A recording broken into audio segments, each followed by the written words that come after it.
ସମସ୍ତେ ଜାଣିଛ ଶରୀରର ଅଙ୍ଗ ପ୍ରତ୍ୟଙ୍ଗ ବିଷୟରେ? ମୁଁ କହୁଛି ଶୁଣ। ଏ ପିଲା ବସ ସେଠି।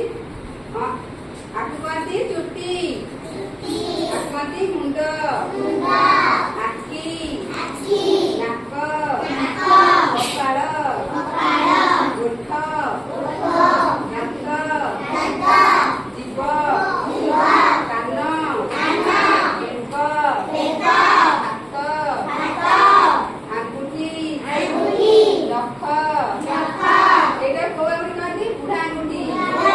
ଏଇଟା ବିଶି ଆଙ୍ଗୁଠି। ଏଇଟା ମଝି ଆଙ୍ଗୁଠି। ଏଇଟା ପରି ଆଙ୍ଗୁଠି। ଏଇଟା ହେଲା ଡାଣି ଆଙ୍ଗୁଠି। ଆମେ ଆଙ୍ଗୁଠି ବିଷୟରେ ଜାଣିଲେ ନା। ତାପରେ ଏଇଟା କଣ କହନ୍ତି? ଆକୁ କଣ କହନ୍ତି?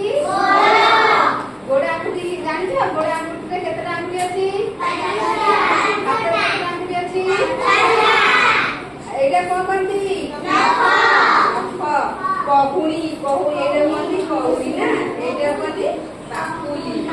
ପାପୁଲି ଜାଣିଛ? ହେଲା ଆମେ ଏଥିରେ କଣ କରୁ? ଲେଖା ଲେଖି କରୁ। ଏଥିରେ ଆମେ ଖାଉ। ହେଲା ସମସ୍ତେ କହିପାରିବେ ଏଥରକ? ଏଇଟା କଣ କହନ୍ତି? ଆଣ୍ଠୁ। ଆଣ୍ଠୁ କହନ୍ତି ନା। ଆଣ୍ଠୁ, ପାଦ, ଏଇ ପାଦ ଜାଣିଛ? ପାଦ, ଜଙ୍ଘ କାଇଁ ଜଙ୍ଘ।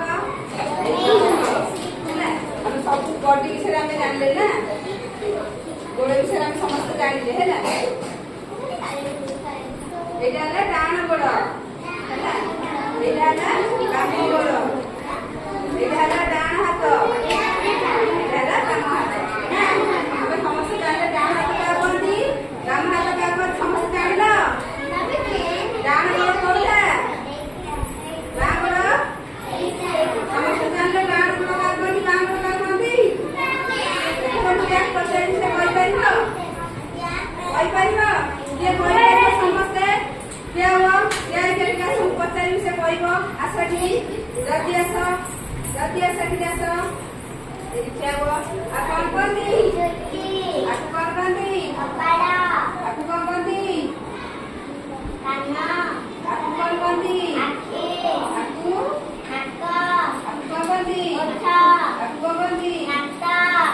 ଆକୁ କଣ କହନ୍ତି? ଏଇଟା କଣ କହନ୍ତି? ଆକୁ କଣ କହନ୍ତି? ଆକୁ କଣ କହନ୍ତି? ଏଇଟା କଣ କହନ୍ତି? ଆକୁ କଣ କହନ୍ତି? ବାମ ହାତ କୋଉଟା? ବାମ ହାତ।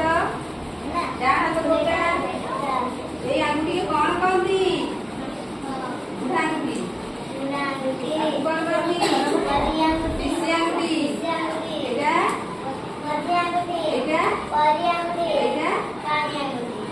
ତମ ଡାହାଣ ହାତ କୋଉଟା? ବାମ ହାତ କୋଉଟା? ତମ ପାପୁଲି କାଇଁ? କହୁଣି କାଇଁ? କାନ୍ଧ କାଇଁ? ଗୋଡ଼ କାଇଁ? ଜଙ୍ଘ କାଇଁ? ଆଉ ତମର ପାଦ କାଇଁ? ତମ ଆଣ୍ଠୁ କାଇଁ? ଆମେ ସମସ୍ତେ ଆଜି ଜାଣିଲେ ଆମ ଶରୀରର ବିଭିନ୍ନ ଅଙ୍ଗ ପ୍ରତ୍ୟଙ୍ଗ ବିଷୟରେ।